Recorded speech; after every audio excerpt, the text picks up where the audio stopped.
Streaming. Okay. Right. It's actually the 12th week. Well, then week 12, we actually only have this UML thing, which we were already talked again and again, but I changed that a little bit. So here we will talk more about this design, OO design, the design pattern of the OO design. Okay, in today and Wednesday's class. All right. So we're almost done. We'll have a week 3, week 14 and 15. Then we're done with the semester. Okay. Looks good. Yeah.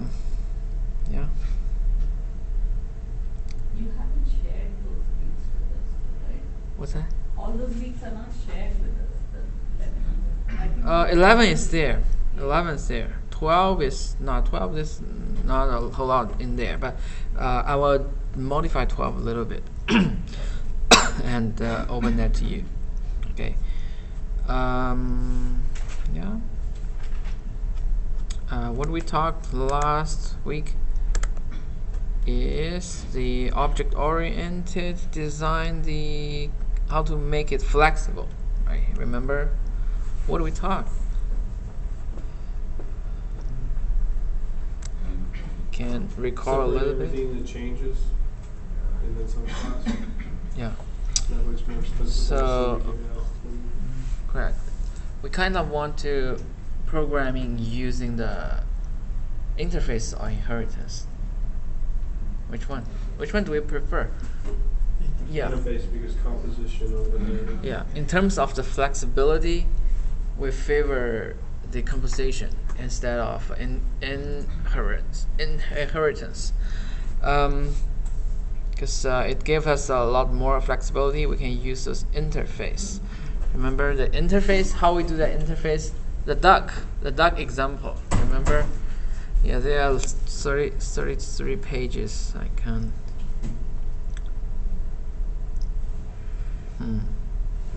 Let me see if I can find them.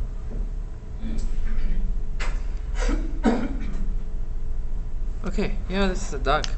So we have a duck, and we have a duck class. We have some subclasses of duck, different sort of duck. Some of them, all of them display differently. Okay, we know that, so we inherit the display and we override display or implement the abstract function of display.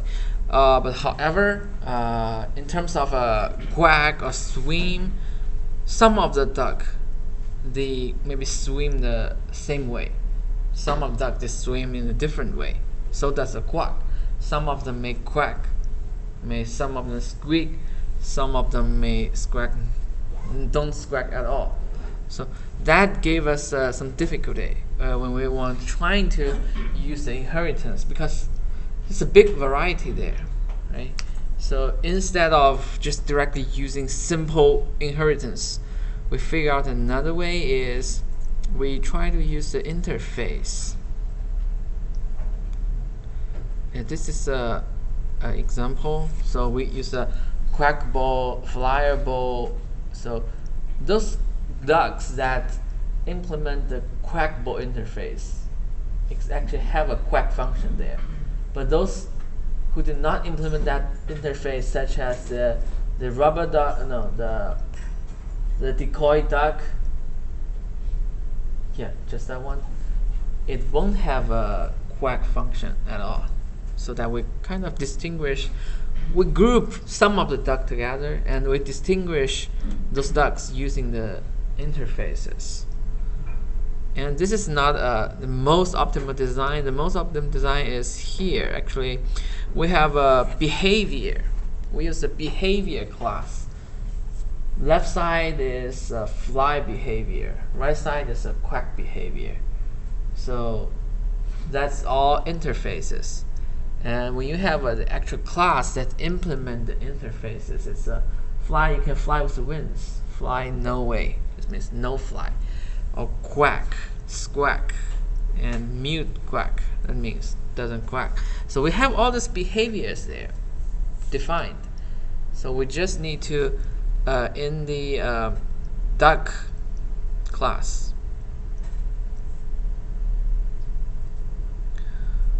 we just to have some reference to the behaviors, and we use the interface to define that attribute, like the fly behavior. Okay, here the first attribute is fly behavior. It's not fly with wings behavior. It's not fly no way behavior. It's just general fly behavior. But what is in there? It could be fly with wings. It could be fly with rocket. It could be fly with no way, right? So that's the quack behavior, same thing. We just define quack behavior there. And then later on, maybe during runtime, you can give different values to this behavior, different implementations to this behavior. Okay. The good thing about this design, we set up this design for flexibility, right? So why this design? Can anybody answer me why this type of design gives us the flexibility? The keyword here is Because we can change. change the instance at runtime. Yes, that's one thing. The keyword here is change, right? Change during runtime. Yeah, that's one benefit. The main benefit there. The changing the code itself. Yeah, You can easily change the code. because the one point here. Look at here, fly with wings, fly no with quacks. So we have a lot of new implementation of behavior coming in. We have a different kind of fly coming in. That's the motivation why we're trying to change the code, right? Because we want to make the duck flyable. Then later we want to make the duck quackable. And then we find out, okay, the duck, some duck quack this way, some duck quack that way. They are different. Okay, so that means this part, it changes a lot, changes frequently. With the system evolve, okay, we have more and more fly behavior coming in. Then if we have this design here, we can just use the new class to implement that fly behavior. Then nothing else you need to change in the main code, in the duck class, right? Because this is how it looks in duck class, right? If you have a new fly behavior, you can just give the value to this attribute. You don't have to touch any code here. So that's the benefit of encapsulation. We put all the changes together as a one module. Then when we're doing the change, we just like doing the things within that module, doing the interface, implement the user interface with a new class. We just do the change there. So that's we separate the change. We encapsulate the change. Okay. So that's the main idea behind. Okay.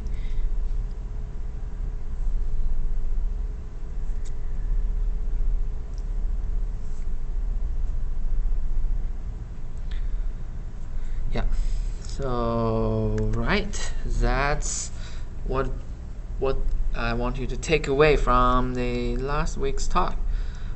This week, this class, this week we will talk about the design patterns. Have you heard anything? What is design pattern? What are design patterns? Is there a Or- repeatable way of solving a common problem? Yeah, kind of like that. Have you like using any? Have you used any? Things like the factory. the Yeah, Silverton, maybe factory or- is a very famous one or something like that. Okay, so let me pull out material. Let's see what is design patterns.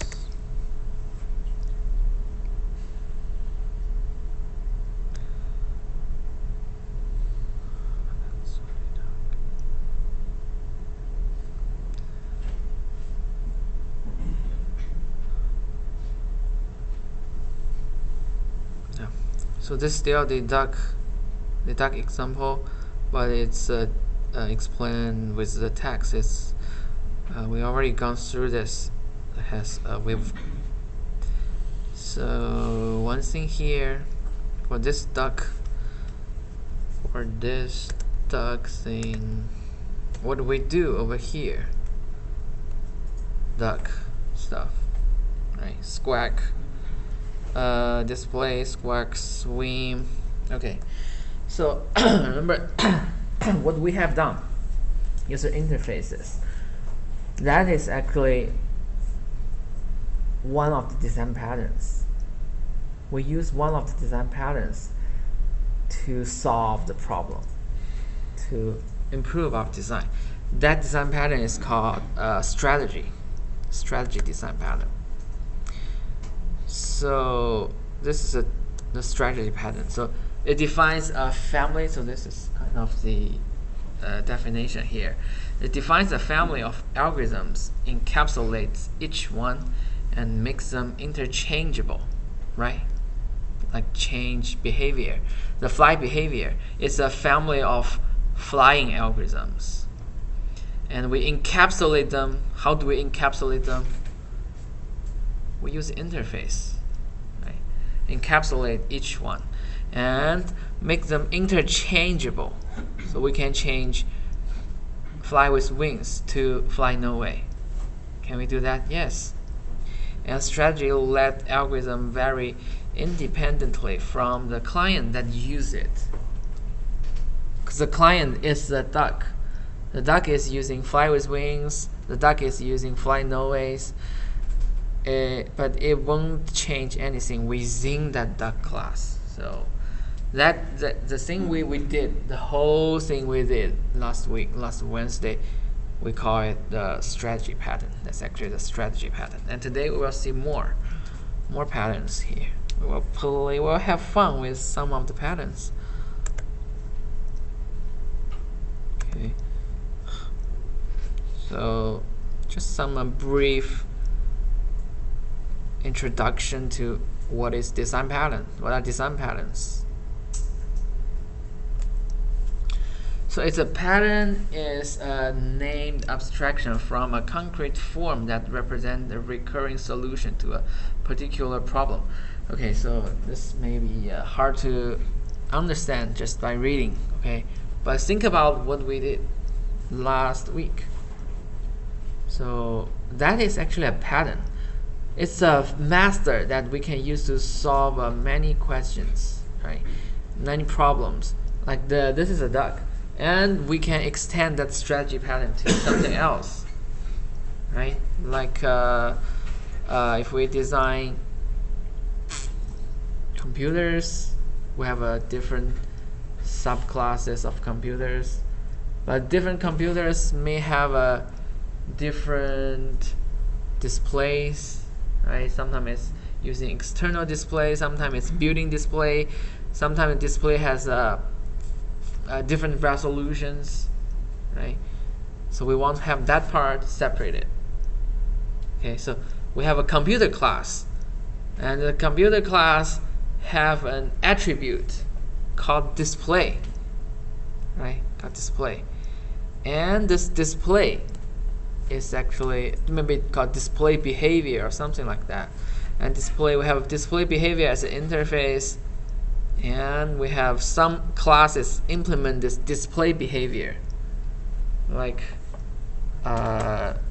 external display, built-in display, broken display, no display, or if you know that in older time, like decades ago, there's no display, but we use something like printer to have the output, right? Maybe you're not old enough. I never seen that also. So yeah, recurring solution to a particular problem. That means this kind of method can be applied to this domain, this problem domain, and the other problem domain, and some situation which is similar, we can apply the same method. So after we do that again, well, this engineers or researchers, they start to find out, okay, there's a pattern to do these things. Then we come up with those design patterns, right? And each design pattern has its own scenarios that you can apply it to. Okay, like this strategy pattern, something like that. Yeah, and they varies a lot. Yeah, and we learn it by categorizing them. That's the way we learn stuff. I talked that in the first class, I guess. So naturally, we're trying to categorize things when we're learning the world. Okay, so we're doing the categorizing. Those patterns help us to learn them.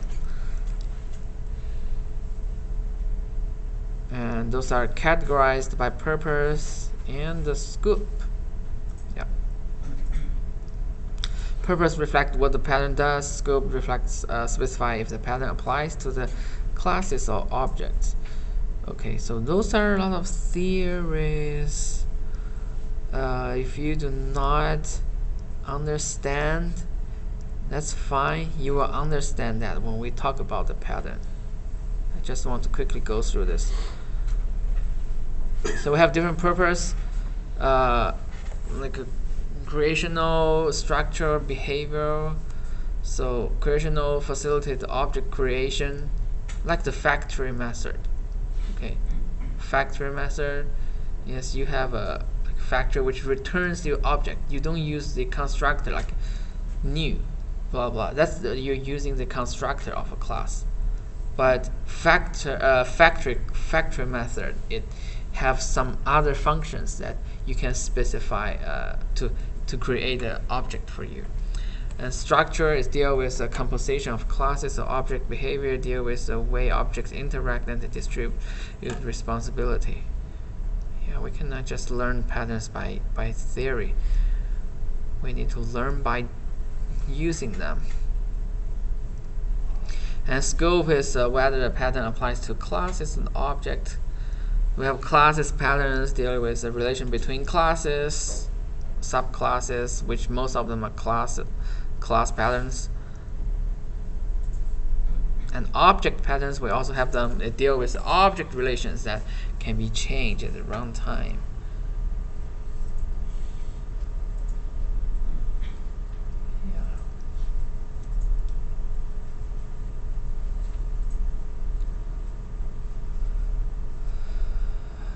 Yeah, and some patterns they have a sort of a combination. Sometimes two patterns they usually use together because maybe they apply to some similar problem domain, something like that.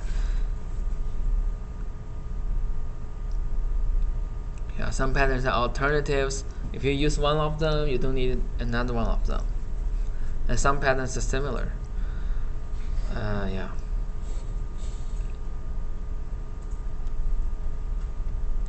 How does the design pattern solve the design problem? The meaning of OO. Well, that's the meaning of OO. We want to have those benefits of object-oriented design, and reusing is one of them. And this is design pattern. You can only have them in this OO design, right? Because this pattern basically they are based on this object class thing, and sometimes when we specify this design patterns, we use this class diagram. It's easy to see what are the patterns there, and we want all those good things. Okay, encapsulation, flexibility, ease of modification, performance, evolution, reusability. That's all the object-oriented thing. And if you use design patterns, yeah, you have more of these benefits. Yeah, I'm gonna skip some of them, not important. And if I just read through, you won't be able to understand. Yeah, program to an interface. We talk about polymorphism, which you all know.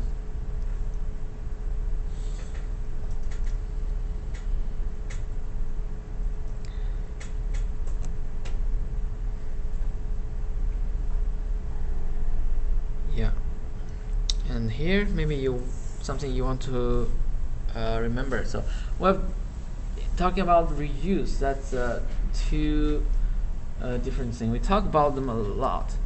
Here it's a metaphor of the inheritance and compensation. That's yeah, that makes a lot of sense. One of them is white box, one of them is black box. So can you understand why do we say that? Think about inheritance, a superclass and a subclass. Right? A subclass have all the functions from the superclass. So I need to know what is in the superclass in order to create this subclass. So that's white box.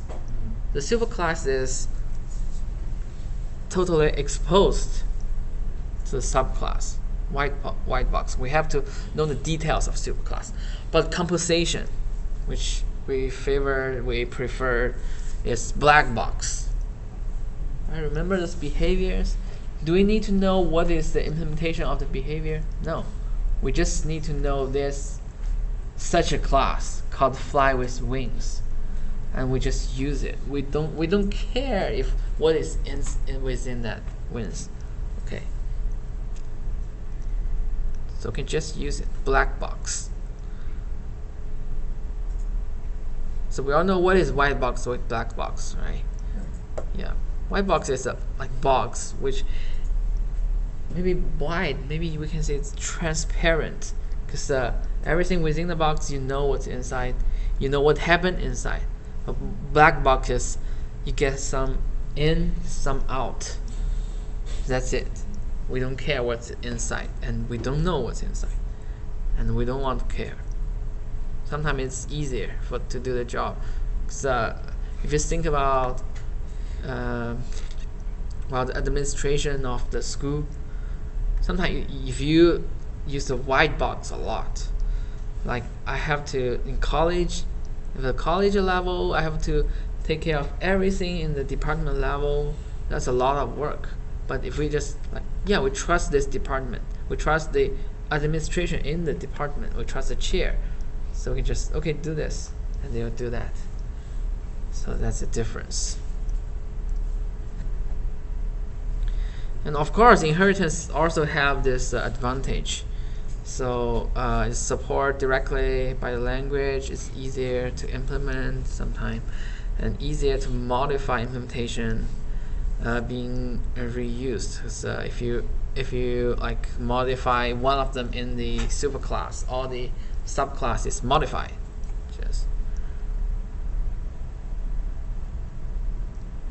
And a whole bunch of disadvantage.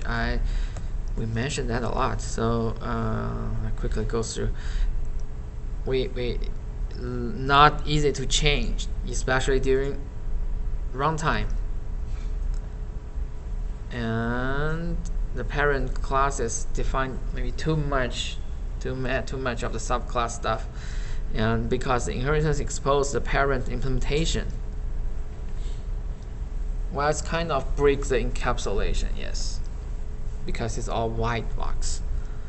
And change in parent means change in subclass. Sometimes you don't want to change, but if you use inheritance, you have to take that change. Yeah. If the inherited attribute is inappropriate, it will lead to all the attributes in the subclass inappropriate. And black box is the composition thing. We talked a lot. We don't break the encapsulation. Well, it's easy to replace. Just replace one with another. Like the example I mentioned last week, it's just we can just replace my sunglass with other brand, other type sunglass. Easy to replace. And during runtime. Yes, and we favor composition, yes. But they work together, of course. If inheritance is completely a bad thing, we won't have them. We won't have it here. Yeah. And delegation is the compensation.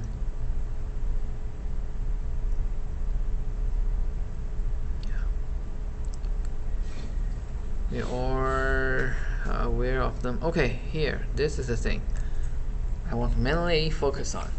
So patterns make design resistant to redesign, so robustness to change. So all of this, we have all of them.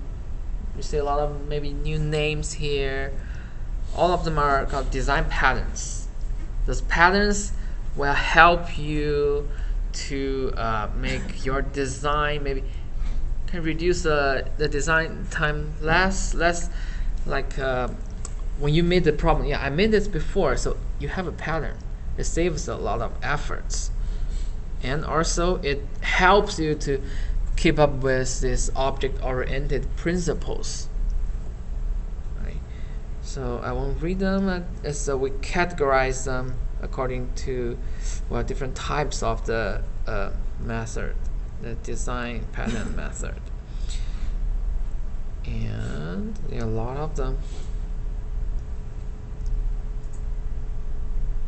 Okay, this is another benefit. So the confidence. Okay. So because you're reusing this design, and this design is well developed, a lot of people are using that. So the GUF is Gandalf 4, which is the authors of the design patterns, famous authors of design patterns. So we have already have this very mature system of using the design patterns. So you when you have the design, you have the confidence there because it's being proved, being tested. We can just use them. Why not? And also we have room for creativity because it's not like everything is fixed. Because of the this flexibility there, we can apply those design patterns to different problem domain. Right? Okay. Yeah, and large portion of the design can be covered by patterns, and to simplify your design work and seductively to simple to implement.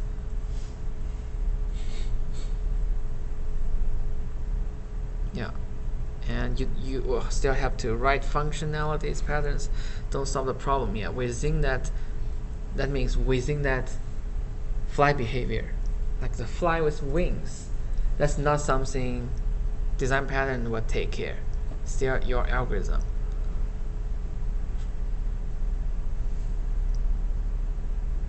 Most people knew the patterns. Yeah, that's another benefit. So if you're using design patterns, I can easily read your code, and I know you're using that pattern, so I understand it quickly, and I can modify your code or testing your code, doing testing to your code. Yeah, the problem is we need to select the pattern.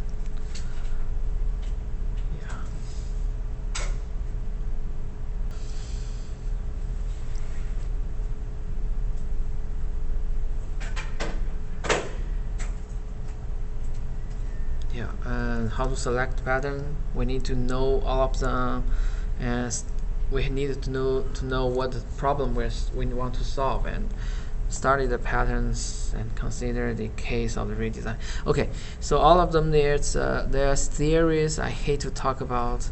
Now let's jump into the interesting part. Yeah, we cannot just talk theories without the examples. And I like examples.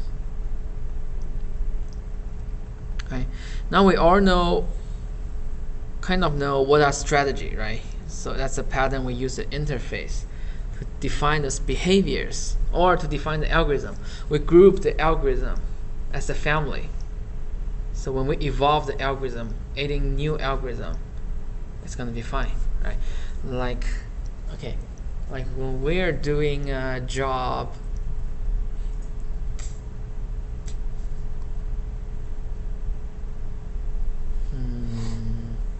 Okay, like I want to find, like now I have a task.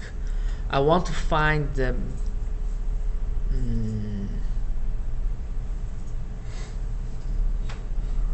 median number of the house price.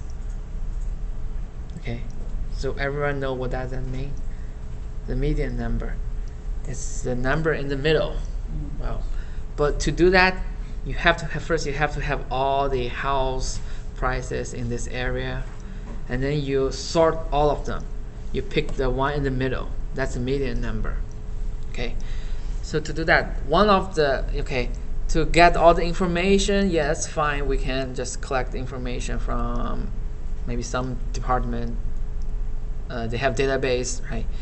And then to find the middle one, we just need maybe as a number how many houses are there, and we just find the one in the middle. That's easy. But during these two steps, we have another step. We need to sort all the house prices in this area, right? But sort is a thing that is quite studied a lot, with a lot of sorting algorithm. Like, can you name some? Merge sort, insertion sort. Yeah, bulk sort. quick sort, merge sort, yeah, something like that, right? Binary, yeah, we have a lot of sort. So that is actually a family of algorithm for the sorting, right? When I talk to here, are you aware of where do I want to apply the strategy algorithm? We want to have like something like sorting behavior.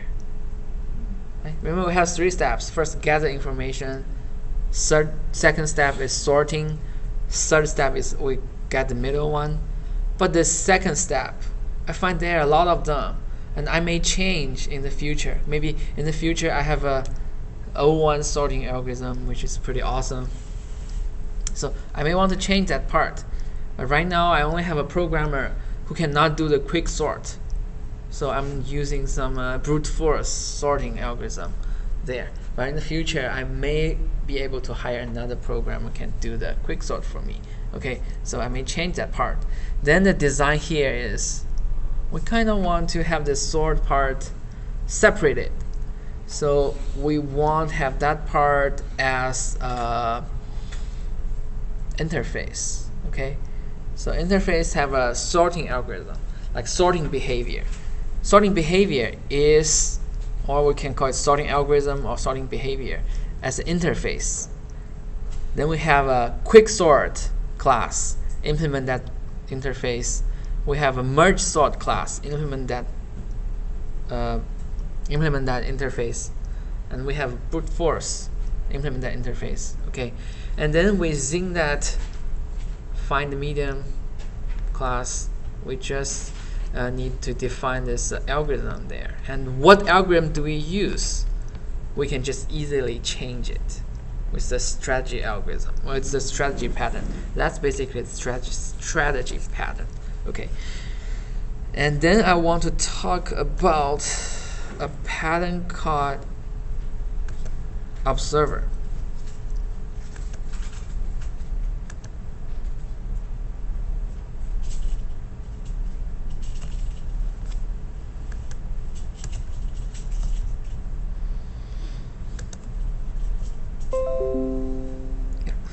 Observer.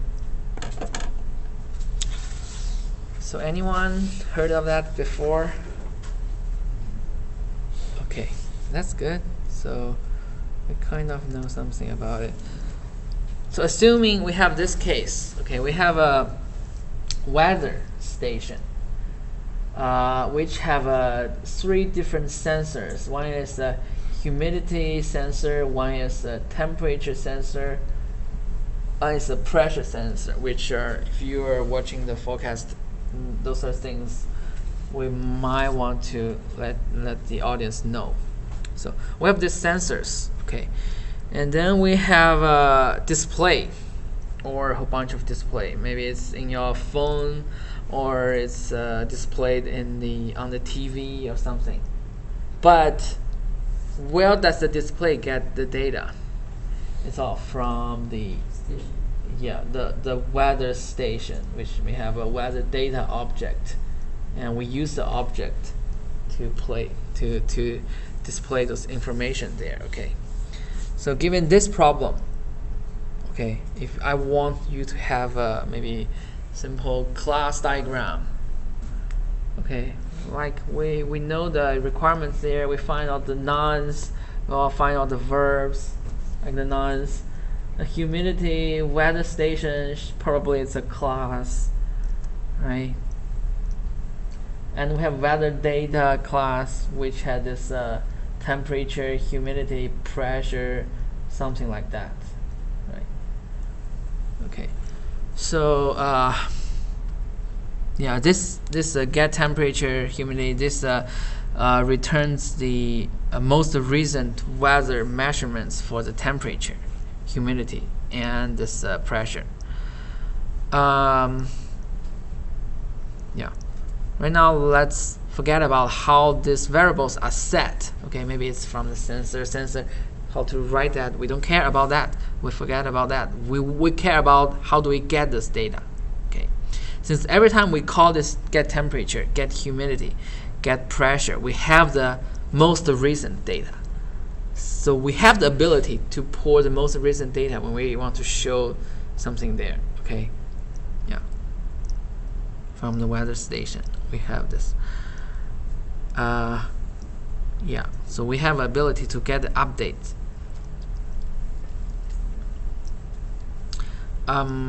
Yeah. Then we kind of have this display device here. Here says the current condition is just one of 3 different display screens. Suppose we have one screen here. Okay. What do we want to do? In order to have the, maybe it's a display that hang there in front of the building to show you the most recent one. So what do we want to do? Do we just call make the display just call the get temperature, get humidity, get pressure, right? We only want it to But do how when it often do we call them? Whenever it changes. Whenever it changes? Yeah, we want, yeah. That's a tricky part. Okay, so when it's not changing, right? But if we keep reading them when it's not changing, that's a waste of resource, right? Waste of maybe the resource. However, if we do not just keep reading them, how do we know it's changing? Right? That would be a problem, right? Not yet. That would be a problem, right? So, do you have any solution for that? We don't want to just keep pulling the data. You would want to subscribe in order to get messages. Yeah, something like subscribe, right? Think about this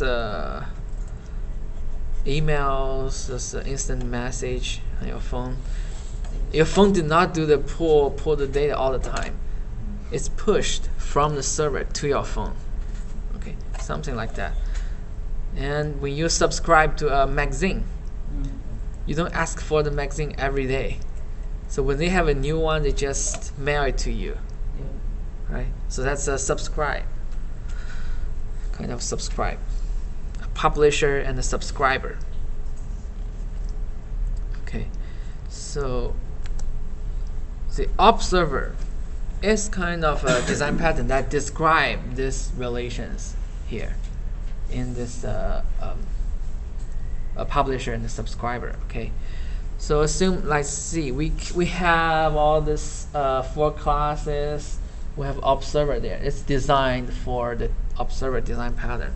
So the subject is an interface, and it's just to create some of the concrete subject. Okay, so the subject have 3 classes called register observer, remove observer, notify observer. And observer interface have a method called update. Okay, these 2 on the top, subject and observer, they are the key part of this observer design pattern. In the observer design pattern, usually you will have this 2 subject, 2 interfaces. Okay, and the subject is actually the publisher. Observer is the subscriber. Think about the magazine, the client. So you are the observer. Okay, the publisher is the subject. Okay, so when you are trying to implement something as the subject, you need to implement the subject interface, like a concrete subject interface here, and an observer needs to implement that update function. Okay. Here we have from the name of the stream method. Can you see that? Can you read them clearly here? Register, remove. Oh, you modify. don't have a mouse. You don't have a mouse here, right? Okay, that's fine. Yeah, I want to point to it, but that's in the subject class on the top. We have register observer, remove observer, notify observer. We know what that does, right? So we can guess, make a guess. What does the register observer do? Adds the observer to the list of. Yeah. How does the publisher know that there are a whole bunch of subscribers? So we have a registration there. If you want to subscribe to this magazine, okay, you need to notify them or writing a check, something. But somehow you need to register. They need to have a list of the subscribers. So we do that with the register observer. Okay. And of course, when we are registered, we're able to remove a client. So I don't want that magazine anymore. And most importantly, what is the notify observer? It's when a new thing coming out, things change. And I send out those magazines to the clients. Like here, we send out all the information to the client, right? Yeah. So a concrete subject will implement this subject. Like how do we register the observer, remove the observer, okay. And we have a state, get state, set state.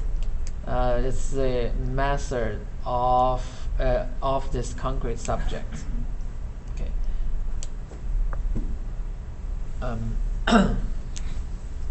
So that means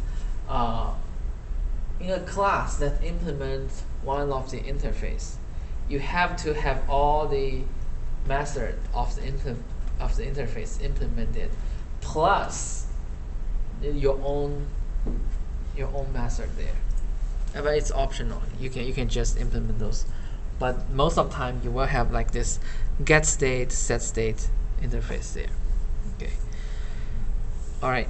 And a concrete observer is like this. We have an update function. Okay, how do we use the update function? We can guess. So when we are doing the notify observer, what do we do?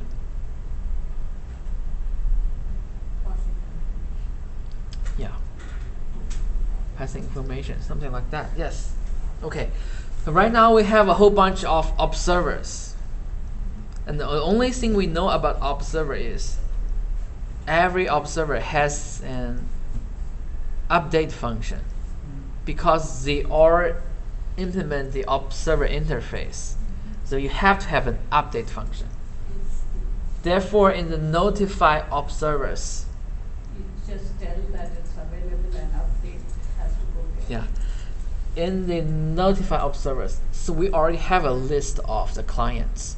So I'm just going through all the clients and call the update function of each client. These things will update it. Let's go back to the weather station.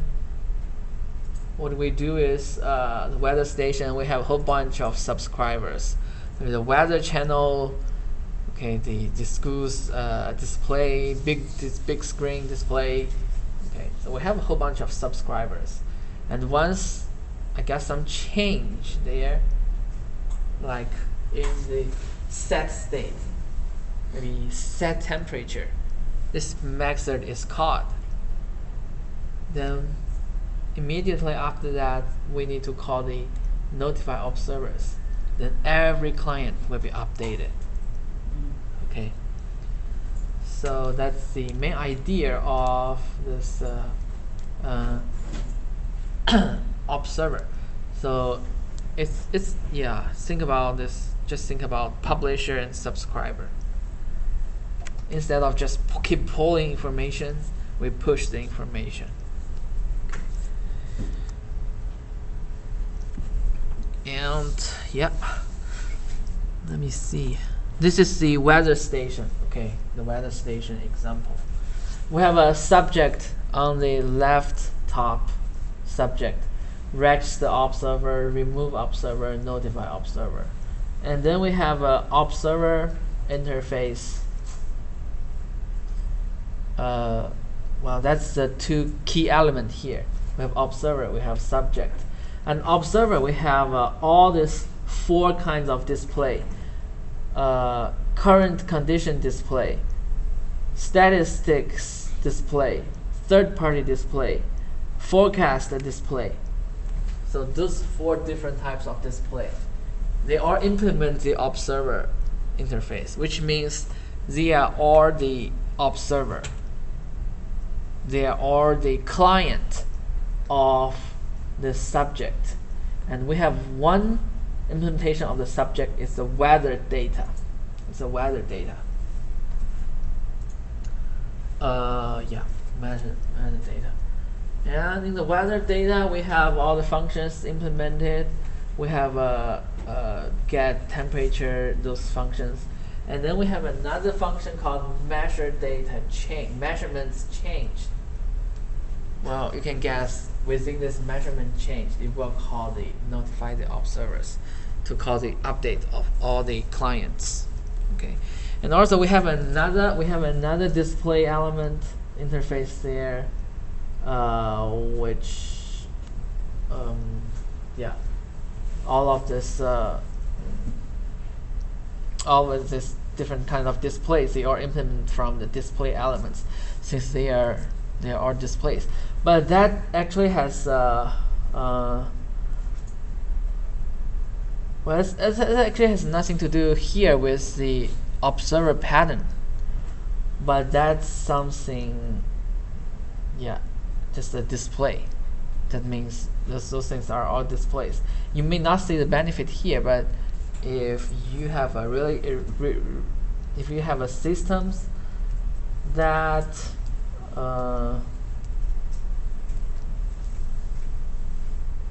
yeah, if you have a system that you want to use the update to update the display only, then you can just put this display function within that update function.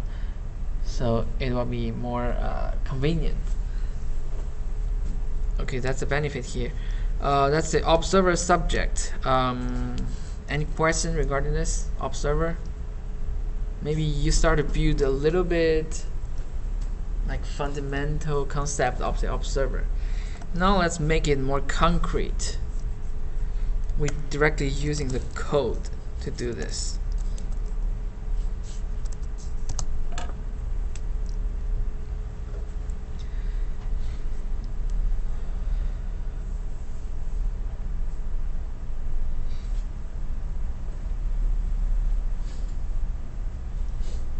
Okay.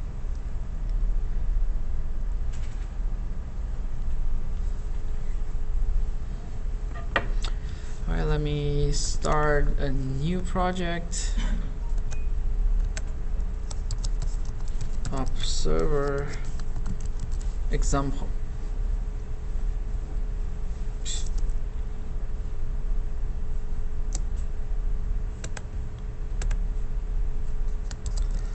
Observer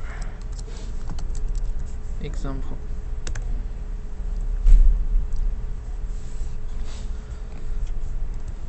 Okay, so remember we have what do we have? The key element here are the subject interface and the observer interface, right? We need to have, at least we have to have those two to make it an observer design pattern.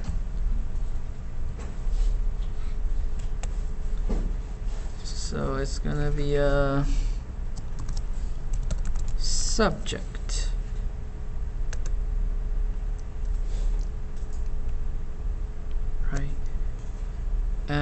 what do we have in the subject? Remember, 3 of them. Right. First is the register users. We need to have it in order to aid the client, right?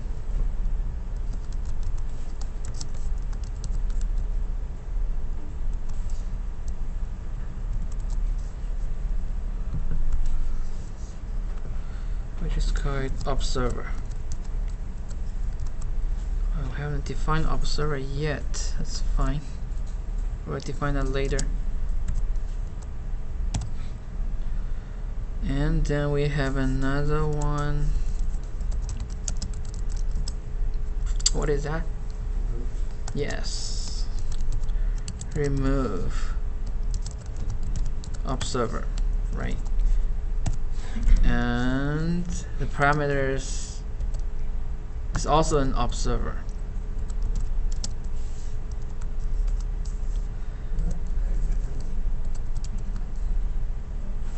Oh.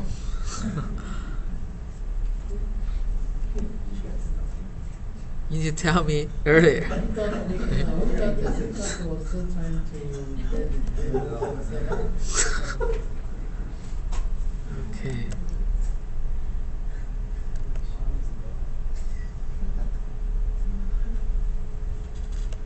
You got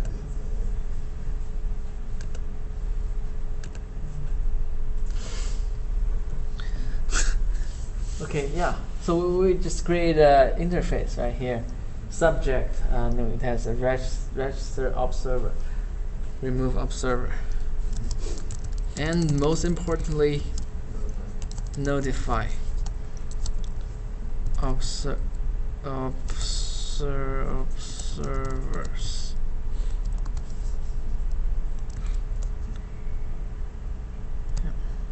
Here we don't take any parameters because it's just we want to talk to. We know they're there already. Okay, and we need another interface. Java interface called observer.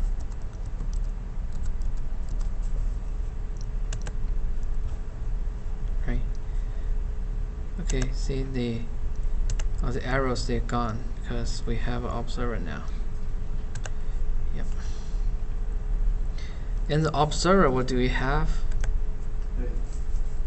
Yes, update.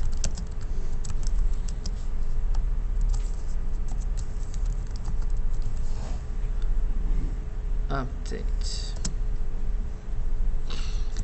And we can kind of define the update a little bit because all the updates, they are about those 3 parameters: temperature, humidity, right? So we use a bunch of float for the temperature.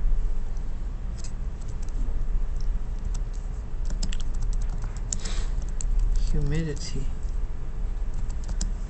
And float pressure.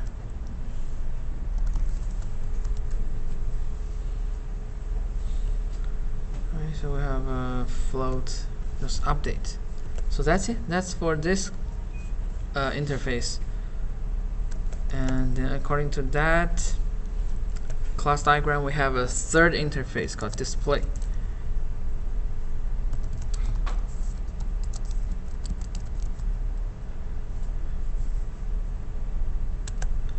We want to have a display function.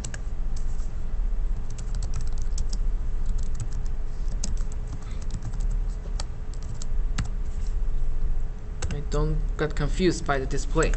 The key here are the observer and the subject. Alright. And then we want to have some implementation there now.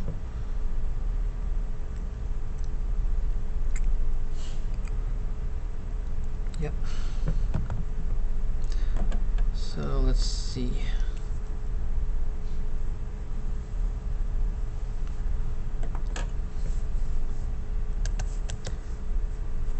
If you go back here, we actually have weather data that is implementation of subject.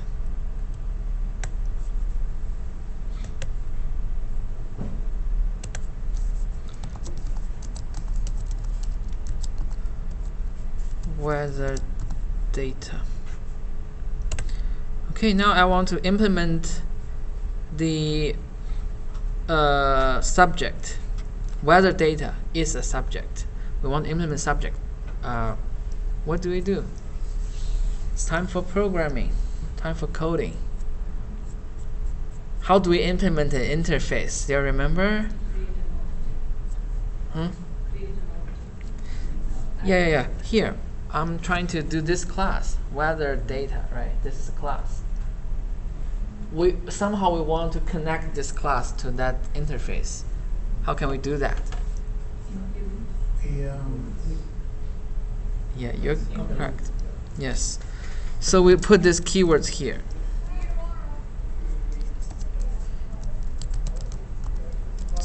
Implements subject. See, once we put the keywords implement subject there, there's an arrow here. Why? It's because once we think something implement the interface, you should have to have that all the methods there. So if you so if you click the auto fix, you will have all this see all this method here. So that I don't have to type them again and again. Yeah. All right. So let's see. We want to let's try to implement this register observer. Okay. If we want to register the observer, at least we have to have a container that contains all the observers, right? So we use kind of list or array. Array may be not dynamic, but yeah, we probably will use a list, right? And we can use private. We can just keep them, protect them.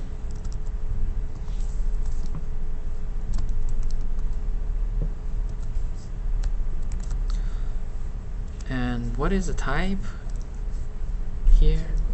Yeah, great.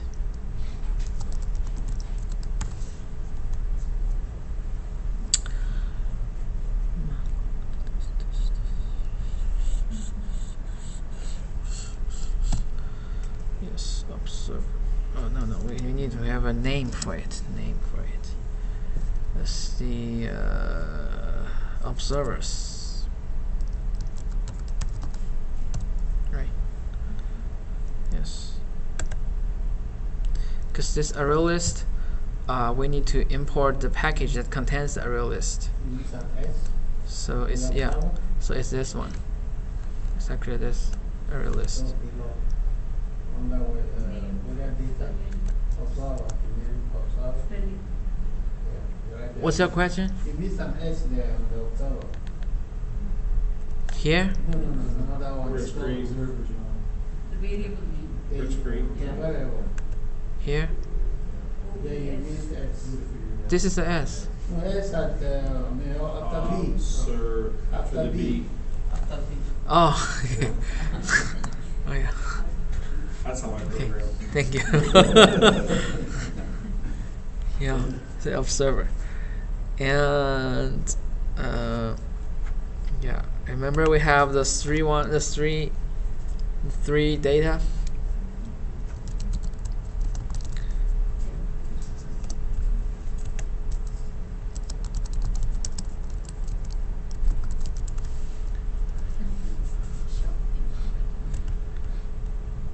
Just make it a little bit quick.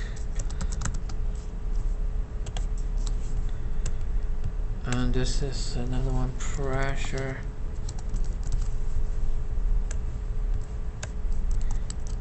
Humidity. Okay, so those are the variables there. Alright, let's implement the register observer.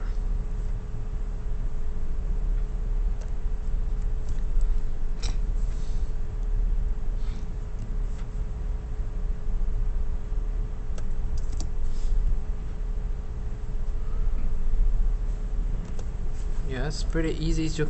We just get something we want to register, then we just add it to the array list, right?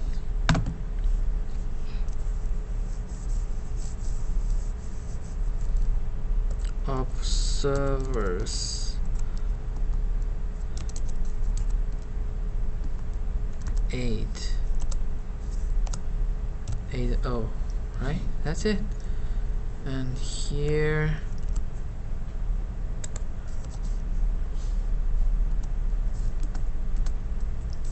we just do remove observer, right? So we go through and find it and then remove it.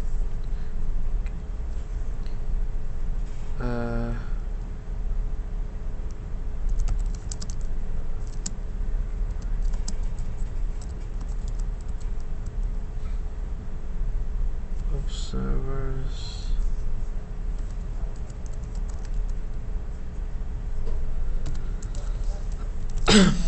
Find the index. Observers. Thank you. Index of shouldn't be okay. Have this index of O. And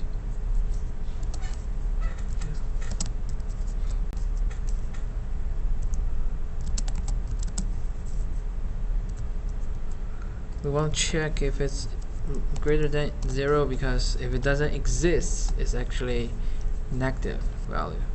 So we want to make sure it exists, then we remove it.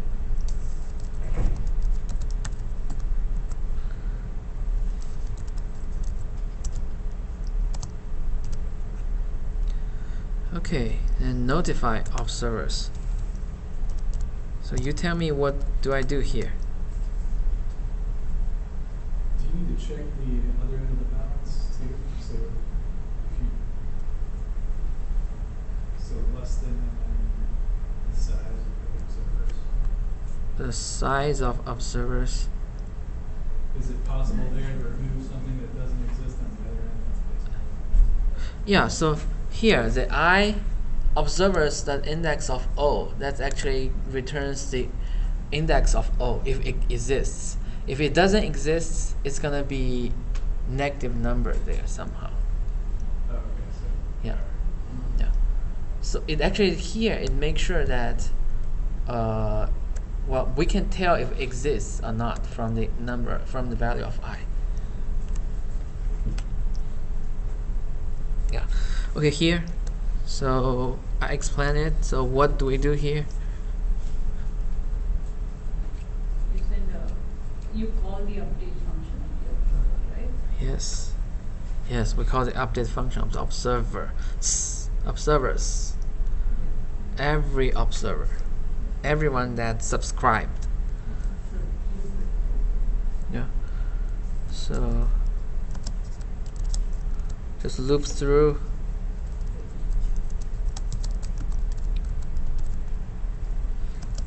Observer.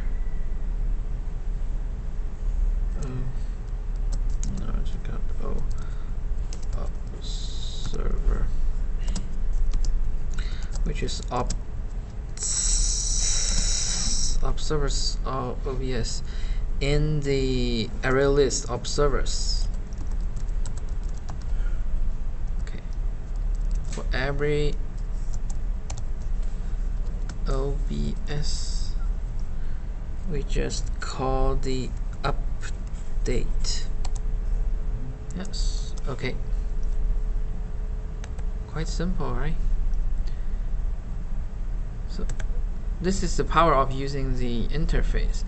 We know that OBS will have an update function because they are all observer. Yes. So that's all the override function, and then we have some our own functions here, right? The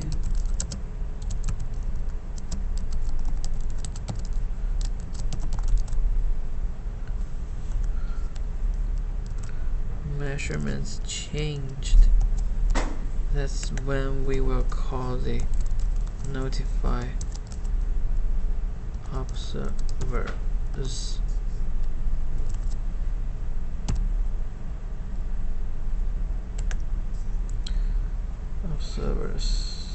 And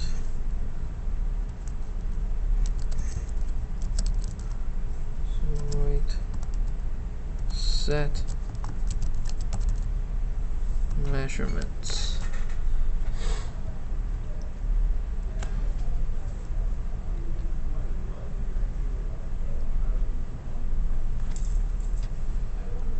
That's the string float there.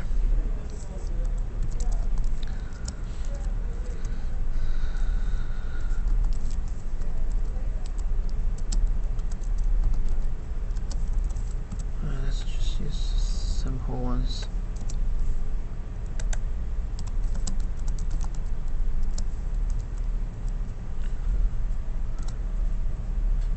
Pressure.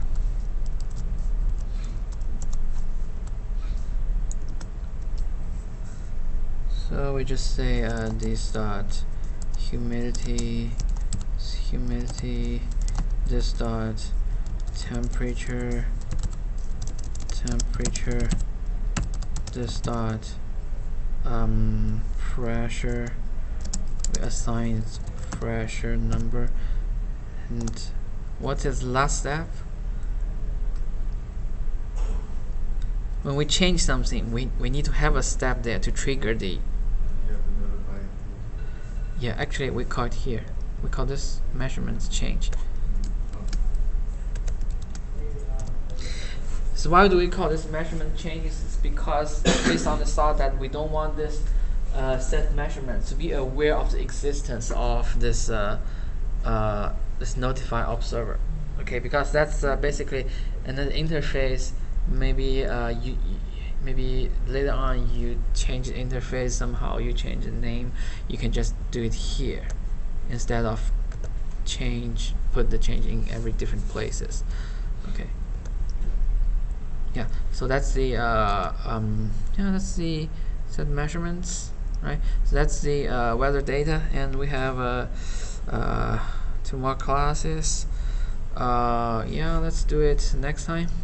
And next time we will talk more design patterns. Okay, and we'll see how this observer, how it runs in this code. All right, and today that's it for today. Thank you.